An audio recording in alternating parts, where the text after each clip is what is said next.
So sorry for the cutoff. We had a couple technical difficulties and merge had to go somewhere. But we're back now. And Clayton, you were talking about Josh Jackson's workouts. Yeah, I think it's mainly just smoke screens at the moment. I, I mean, I think he's a real option, but I think the Lakers are really leaning 60-40 for ball. Mhm. Um, the workout up in Sacramento, I believe, was like a pro day or something. I don't think it was actually Laker specific. They had the one workout. What was it, today or yesterday? Uh, Yesterday, about and they had him in LA. Um, I I just think it's just it's smokescreen season. You know, yeah. I mean, I think he would be a fine fit. I do have my questions about Jackson because of the shot and self creation issues, but I wouldn't hate the pick. I even on like a Twitter GM thing, I took Jackson at number 2.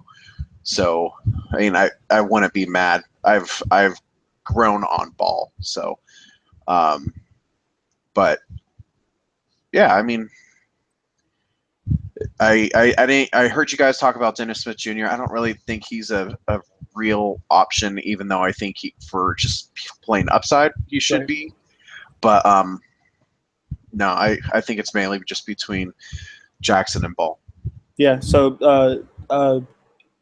De'Aaron Fox also had a workout with the team, and I'm sure that he did awesome in the interview because everyone, even the press people, were raving about how good of a kid he is. So I'm sure that he killed the interview and all of the stuff before he actually stepped a foot on the court and went through some drills, some shooting drills, and things like that.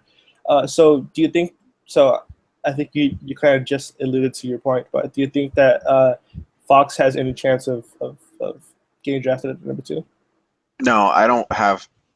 If he was taken at 2, I think it would be really freaking stupid. Either it was some. I would hope it would be for like a trade back scenario because I don't have Fox in my top 10.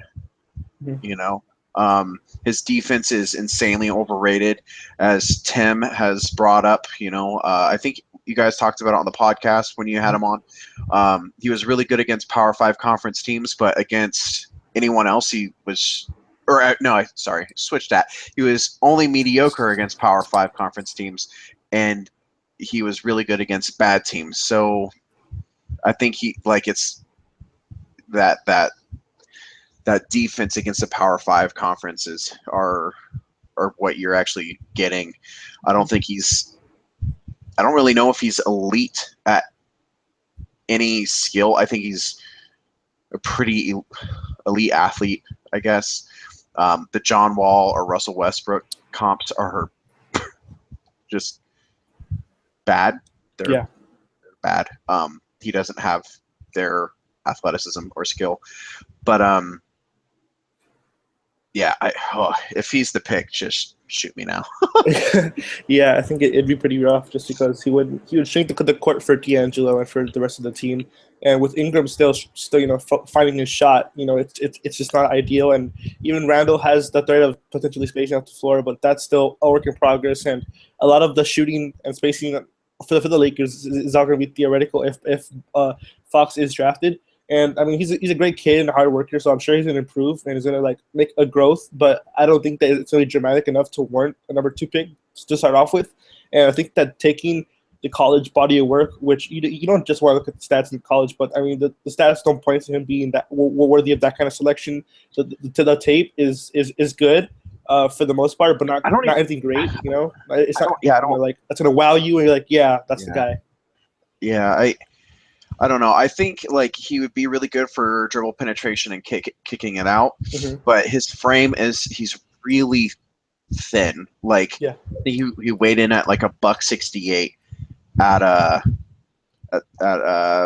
did he go to the combine? I can't remember where he was measured at like a buck 68. He's just really thin and he doesn't have a great frame to add weight to. And on top of that, he likes to pound the ball. You know, not necessarily that he's a ball stopper, but he likes to have the ball in his hands. We already have D'Angelo and Ingram. It wouldn't make a lot of sense in my opinion. Yeah, I don't think either, unless it's for like a trade back or to try to recoup some value. But I just think that at that point you just take the best player. I think that right now, uh, or not necessarily even the best player, but a better player than Fox. And I think a player that's more talented and fits good with the core. And I think that's probably like either Fox or Ball. And I mean Jackson or Ball. And so I don't think that Fox should really be in the conversation. I'm actually honestly surprised he's even considered for the top 3 selection, just because all year I never thought that he was worthy of that kind of a high pick. And one game against UCLA isn't that just isn't enough to sway me or even get a little bit excited about Fox. I mean, the only thing you'd be excited about is the quickness, and even that, like you said, like he's going to be thrown off balance, so he's not going to be able to finish all that well. And he wasn't that good of a finisher either, and he had some mistakes, especially in the middle of the season, making decisions. So I mean, like he's not an elite playmaker, so he can't really be like that kind of Rondo-ish player. So that kind of limits his ceiling. So I mean, if you're drafting him, you're banking him on improving the shot, and I think that's more down the line if that ever happens. So I think the Lakers should probably just look for something to improve the core now. So Lonzo also had a workout, and of course there was a lot of media attention on that because he's the favorite, and I'm sure everyone was really excited for that. But there were some rumors about him being out of shape, and Mike Trudell shut those down. But Clayton, do you think that the workout changed the Lakers' opinion? Since I'm sure he didn't like do amazing, but I don't necessarily think he did bad either. So do you think like a mediocre-ish workout that Ball had kind of deflated the hype that the Lakers had for him? Um, if this was a previous front office, then I think that they would really be concerned. But I don't know. We just don't know how this front office is yet with workouts. Yeah. I said on Twitter, I think it was yesterday or the day before, Lonzo isn't the type of player I expect to have a crazy workout, especially in a solo session. Yeah. I think he would have a really good session with kind of like how Dennis Smith Jr. was there with 5 other guys. You know, going 3-on-3. I think he would really excel and he would look really good in that type of setting. Will he go in that type of setting for a workout? I really doubt it.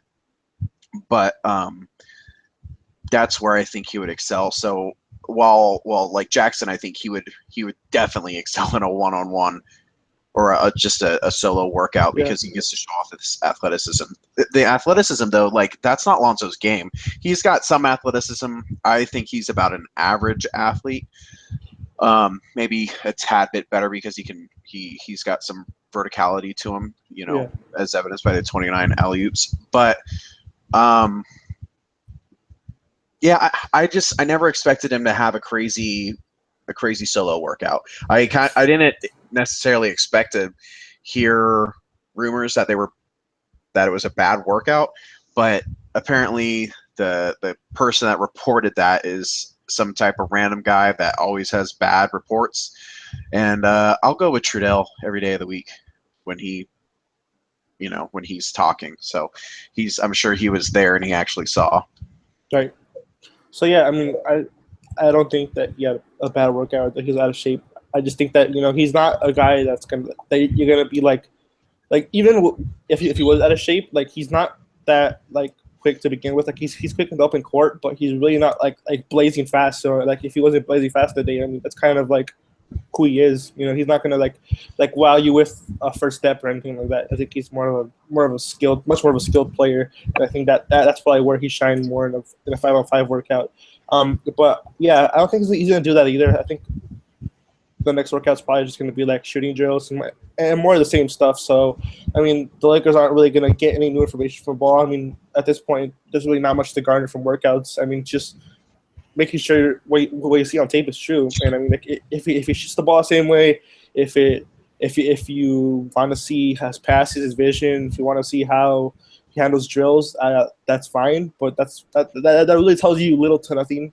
It's more like a practice setting, and you don't really get the in-game experience, the in-game experience that that you use to judge players. So I think Lonzo's the pick. I think he did too much on film, and the Lakers apparently love him. So I don't really think that there's like a split decision on him and Jackson. I certainly think Jackson has a good shot to go number 2, but I don't think it's a great one either. But yeah, one more question about the Jackson stuff. Since there were a couple reports that were saying that they're 50-50. Do you think that it'll come down to get that close, and the Lakers might lean ball, or do you think that it's going to be Lonzo was the favorite the whole time, and Lonzo's gonna just keep being the favorite, or do you think that they're swaying right now? I mean, I think it's Lonzo. I don't really. I don't know. I just don't really ever buy into the smoke screens. Last year, they brought in Buddy Hield for a second workout, and he shouldn't have been considered for the second spot. I think Jackson is like I said, I think he'd be a fine pick, but I just think it's Lonzo. Everything dating back for now months, Magic went to multiple UCLA games. I think it's just the pick. Yeah, I probably agree with you. I think that's probably just going to end up being the selection. I think that if they are swinging, it's like a couple people, and they'll probably end up going with Lonzo because they'll probably just be resigned to the fact that that's going to be the pick most likely. But Markelle Fultz has a workout tomorrow, which is going to be quite interesting, just for the fact that seeing him in a Lakers practice jersey is going to make me cry a little bit inside. And he's probably going to do insane in the workout just because he's a really good athlete, and he's really skilled, so he's going to do pretty well, unless he has a bad shooting day like he reportedly had with the Celtics. But I think that he'll do really well, and that the Lakers are finally going to get a number 1 pick to work out for them, since Karl-Anthony Towns just worked out for the Timberwolves, and Ben Simmons did not work out with the Lakers. I think it's kind of cool that the Lakers finally get a number 1 pick workout. And yeah, just so they see what a real number 1 pick talent is. So they know what it feels like to see a number 1 pick in their practice jersey in their gym. I think that's gonna be really cool. But do you think that the Lakers will learn anything new from this workout, and do you think that it means anything at all? It probably doesn't mean jack. Yeah. I mean, full stop. I don't think it means anything, because I think Danny Ainge would be stupid to pass up Fultz. Mm-hmm. If he somehow slips to 2, like, everyone in LA should just sprint. Well, whatever the town the draft is going to be held in this year. Brooklyn. Is it New York City? Is it in Brooklyn again? Everyone in a Lakers jersey should be sprinting it up for Fultz. So, yeah. I mean, I don't know really how much you learned from workouts. I think that you can learn. I think it's good to get him in to talk to him, just in case something stupid does happen. Yeah. But I fully expect him to go number 1. Yeah, I think that's probably the safest bet. I mean, he was the number 1 pick for all the season, in my opinion. I think he just dominated, and he showed off why an immense, insane scoring upside that it's really hard to pass up. And his defense had some good moments, mostly bad, a lot of it bad. But there was some good moments, and I think that he certainly would attribute a lot of that to just lack of help on Washington. Yeah. That team was just really, really, really bad. Yeah. So, yeah. I wouldn't put really anything into that. Yeah. But I mean, I do think his defense needs a lot of work, as most young players do need a lot of work on defense. But he's got the tools. I think he's shown good instincts for it. It's, just getting him in a winning environment. The coaching was bad. The teammates were bad. Like, I honestly, I honestly can't remember who was on the court with him. Yeah. I mean, like, when I watch basketball, college basketball, I don't pay attention to anyone else on the floor anyways besides the prospect I'm paying attention to. But usually, like, a name will stick with you. Right. No one popped off the screen other than Fultz. Yeah. So, yeah. I mean, so how do you think the fit is with Boston? And do you think that, and what do you think are some possible things that could happen that maybe lead the Celtics to not picking Fultz at 1? To not taking Yeah. Fultz? Danny Ainge? That would really be the only thing. I thought Ainge last year should have taken Bender. I know Bender had a really rough rookie year, but I thought Bender was better than Brown. Mm-hmm. I had Brown at 4. Yeah, it wasn't like a huge reach, but yeah, I think it really would just be Ainge. The fit is kind of any pick that the Celtics are going to make right now with those Brooklyn picks are going to be funny because they're kind of stuck. The team is too good to just lose out, but it's too good to also, like, I don't know how I want to say this. It's too good to, like, fudge.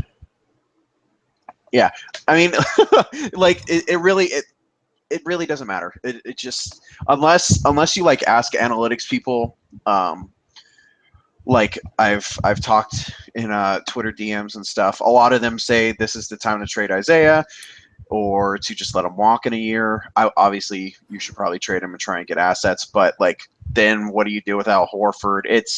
They're kind of just stuck, because I don't think they're good enough to be a real title contender unless they're using, like, Fultz to trade for Jimmy Butler and then the pick next year to try and trade for someone else, or they've signed Gordon Hayward. You just take the best talent, especially at number 1, and Fultz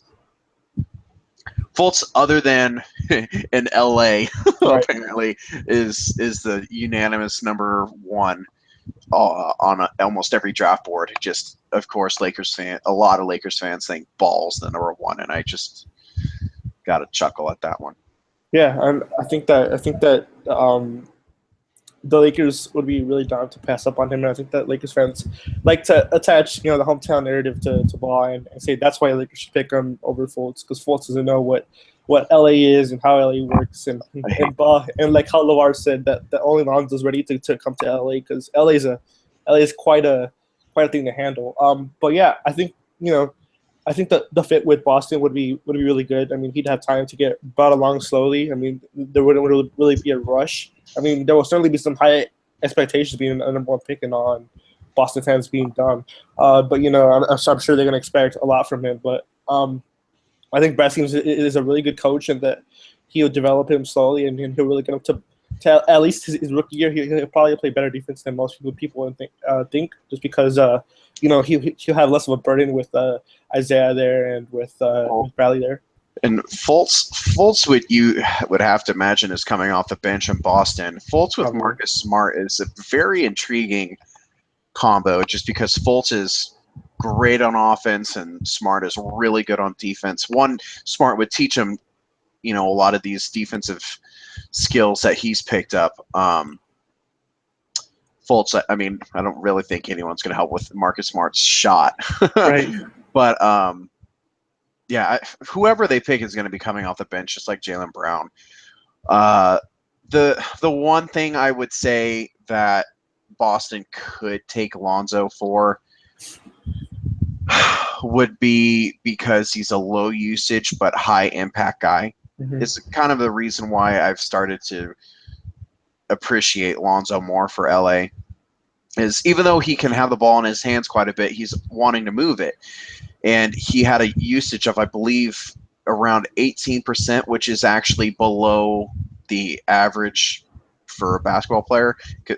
For a team, 100% divided by 5, you get to 20%, and he was underneath that.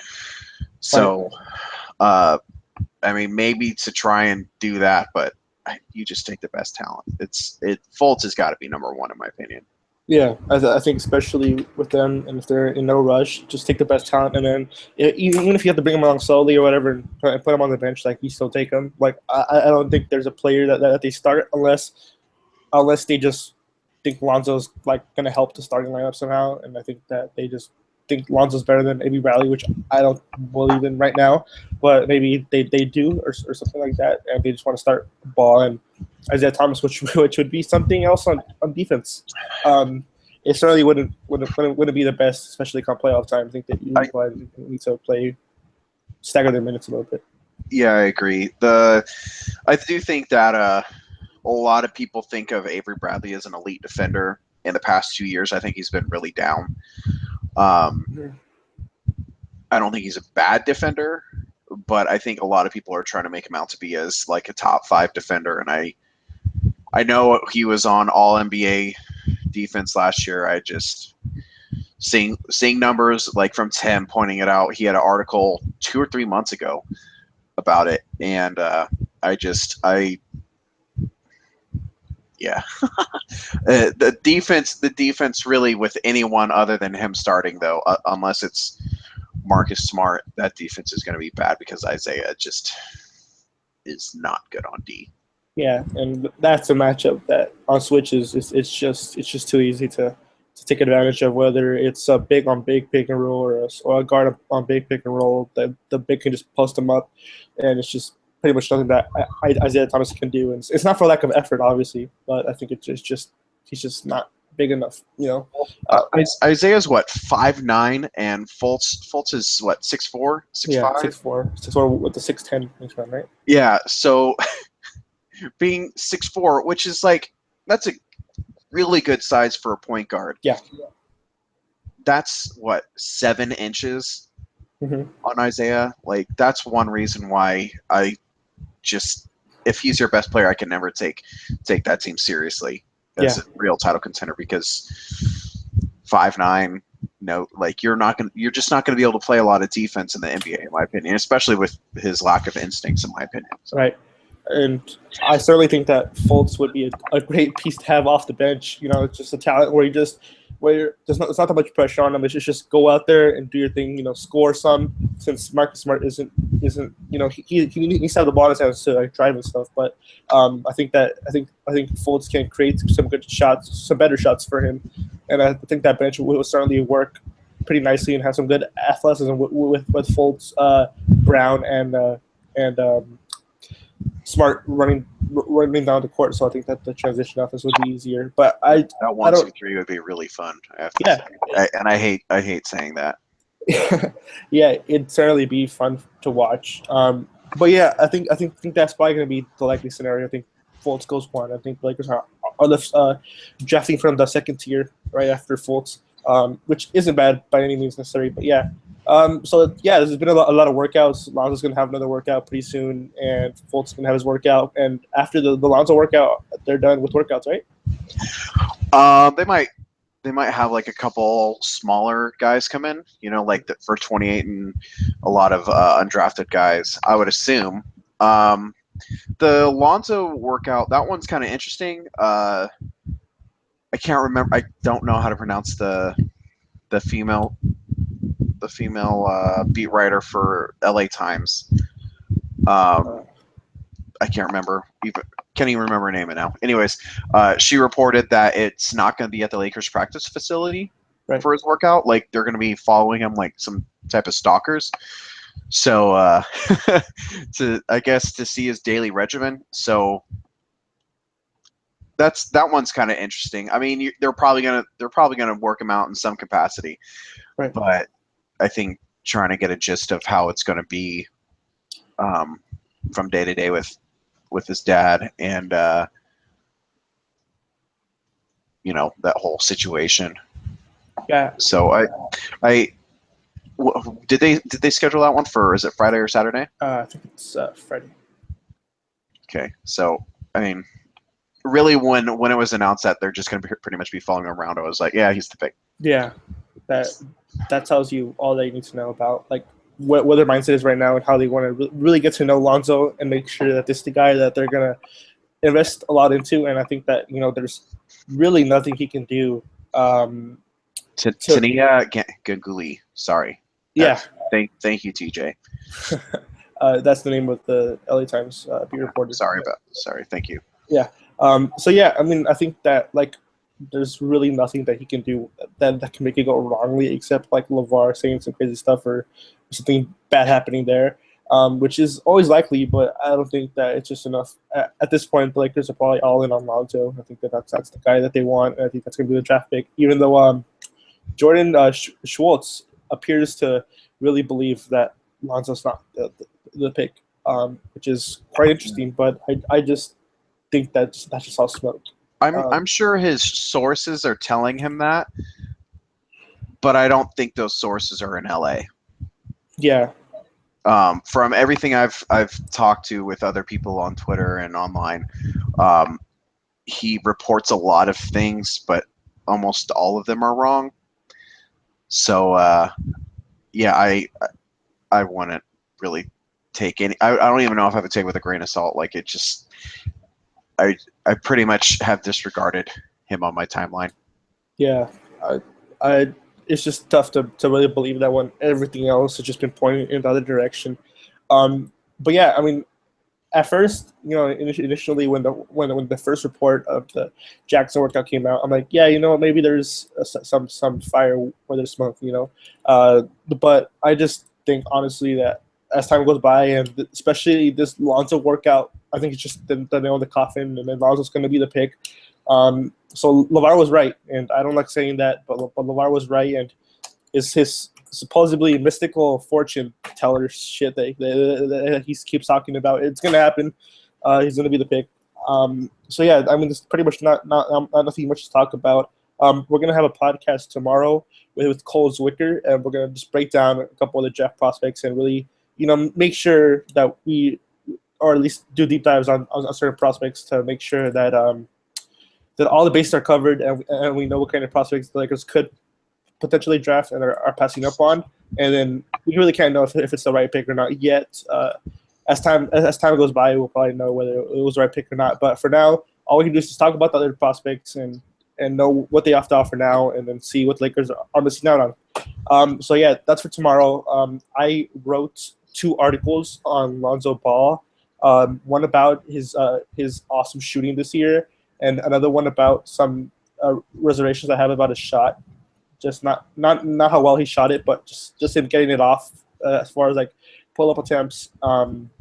And yeah, just the whole timing of the whole gather and to get it off. It's not as quick as it's going to need to be in the NBA. So I kind of wrote a little bit about that. So Clayton, do you have anything coming up? We'll be having a couple more mock drafts come out. I had an idea for something, but I don't know how I exactly want to go about it just yet. So just look out for new writing by me at Lakers Pulse. Yeah. If you read his articles, that's cool, but I wouldn't. Honestly, Clayton's a bad writer. Like he just has he constantly throws out bad ideas, and I constantly tell him not to do them just because they're really bad ideas. Like there was an article about why the Lakers should draft OG Anunoby at number 2, and I told him not to write it, and he's insisting on writing it. So just another. If you, I never said draft him at 2. If you are on Twitter right now, apparently there is a lot of rumors of OG really slipping hard. Mm-hmm. The newest DX has him at 22. That is a guy that I would be really intrigued at 28 if he were to somehow slip. I don't know if he really would. At the NBA Combine, he had discussions with, I think it was Magic. I don't know if it was Pelinka. I believe it was Magic about defense. So that's possibly a guy to look at for them to target with that 28, maybe possibly moving up to get him. That would be a really, really interesting option in my opinion. Why do the Lakers need OG Anunoby, Clayton, please? Since I know you want to write about it so much. Go ahead. Why? Because the Lakers' defense the last several years has been in the bottom, pretty much the bottom 2. Mm-hmm. And I think OG has the potential there are three guys who I think have the potential to be the best defenders in this draft. Jonathan Isaac, I think, would be one. Frank Ntilikina, I think, could be one as well. And then also OG Anunoby. I think he could be the other option. The concern, of course, is the knee and how bad it was.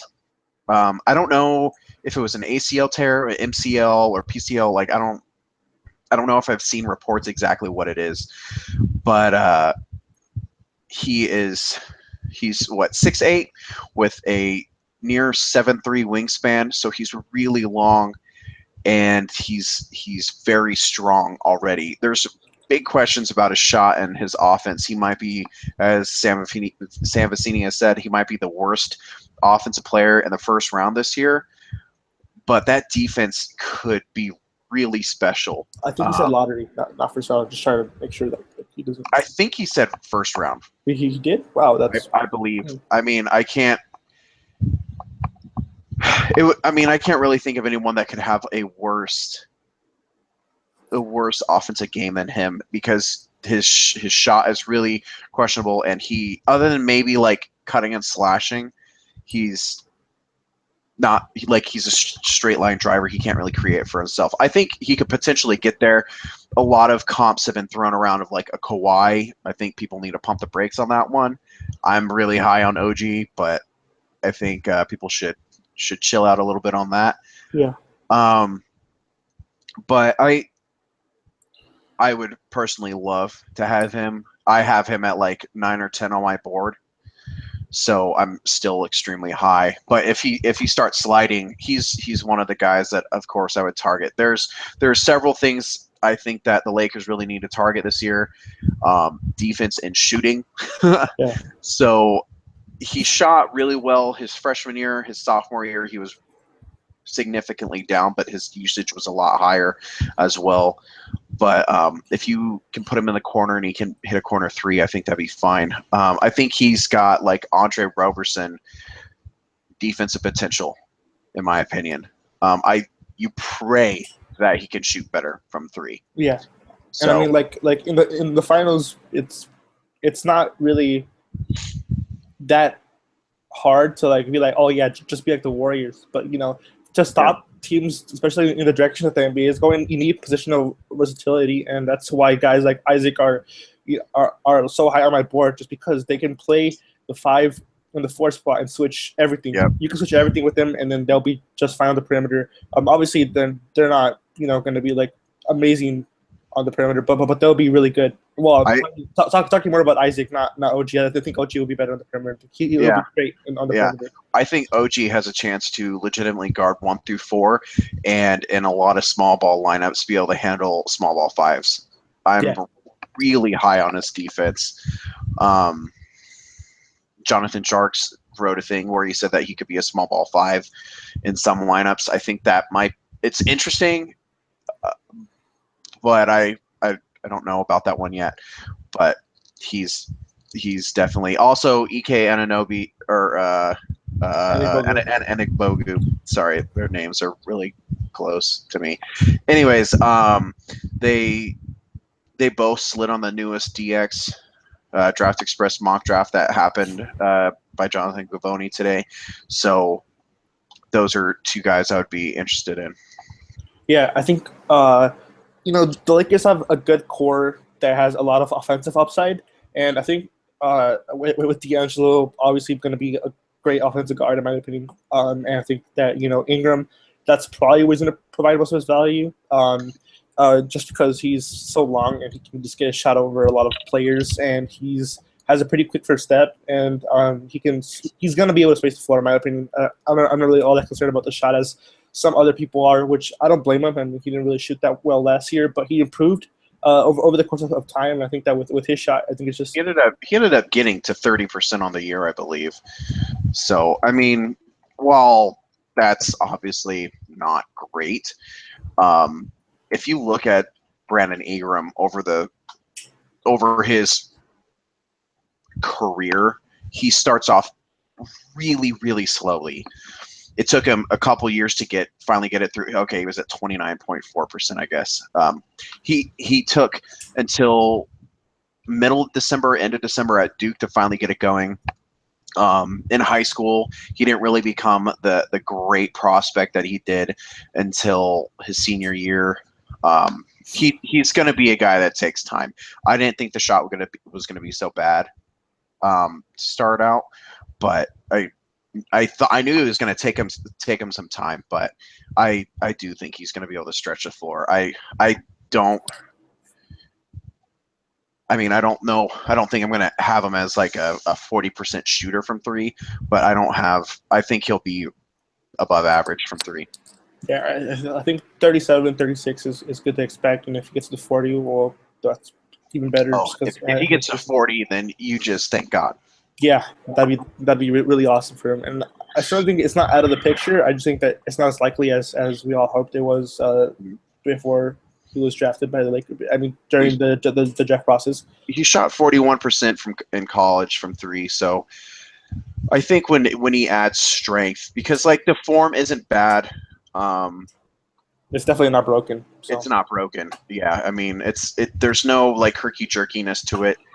I think just adding the strength, not people misinterpret strength for weight. Of course he needs to add weight, but he needs to add strength, and when he becomes stronger, then he'll start getting heavier. But when he gets stronger, then he'll have a better base and more strength to be able to get it off. Yeah, and so I think that with those two, with Russell and Ingram, they have a huge offensive upside, and I think that they need to start filling out players and focus more on, especially the center and the 2 spot. 2-3.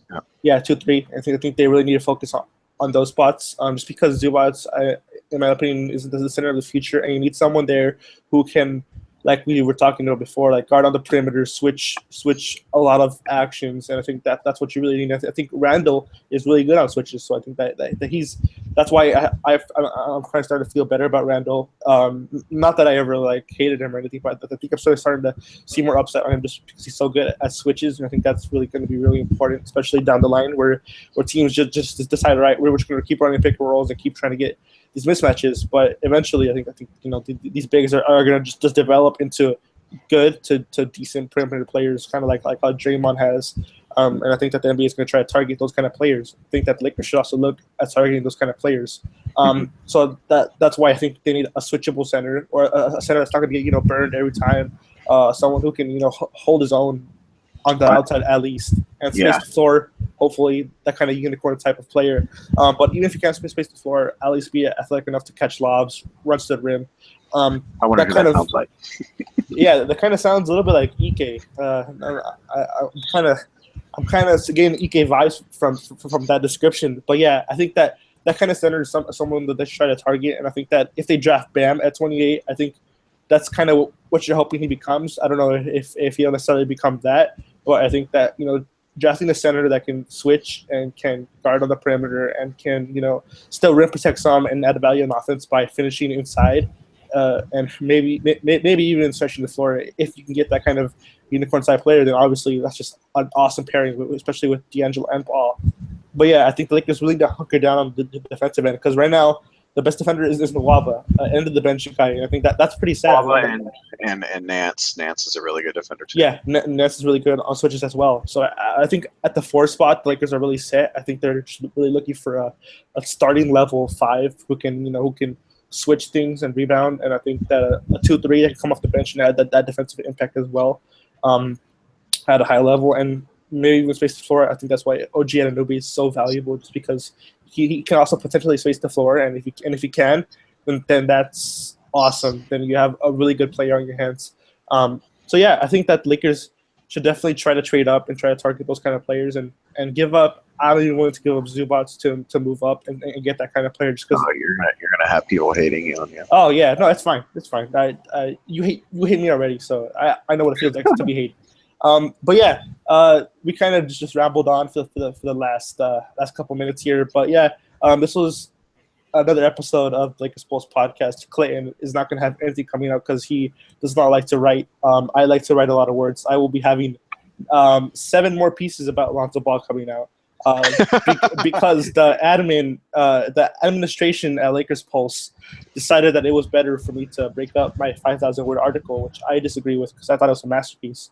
But yeah, it was really good. I do have to say, look at Clayton. But that tab was really, really small. So well, people are here to overwhelming. They're here to learn, Clayton. Here to learn more about Lonzo Ball. Apart from the hometown narrative, there's more to Lonzo Ball. Trust me. But yeah, that'll do it for Lakers Post Podcast. Please leave a 5-star review on iTunes. That would be awesome. And if you want to leave a 1-star review, that's not the best for us. But if you want to tell us they hate us, go ahead. That's the place to do it. You can tell us you hate us, but just leave a 5-star review. Yeah, that'll be awesome. Be like, I hate you guys so much. 5 stars. That's enough for me. I can deal with that kind of hate. But yeah, this was awesome. Clayton, thank you for coming on. Thank you for making time out of your busy schedule or whatever. And Merge had to go do something because apparently he has a life. So yeah, we'll be back on tomorrow to talk with Coach Wicker. But until then, we'll catch you guys later. Bye.